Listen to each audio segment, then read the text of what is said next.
மன்னன் மாளிகையில் வாழும் மஞ்சள் வெயில் ஆடை கட்டி வந்ததென்ன மெல்ல கண்ணன்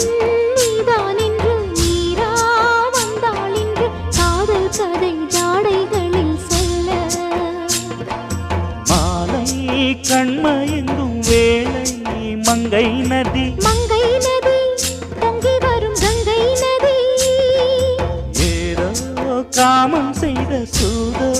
அச்சம் விட அவன் ஒரு பானம் விட புது லீலைகள் தான் அதிகாலை வரைதான் அடிக்காதலி கண்மணி ஆஜா ஆஜா கையணைக்க ஆஜா ஆஜா दिल भर जा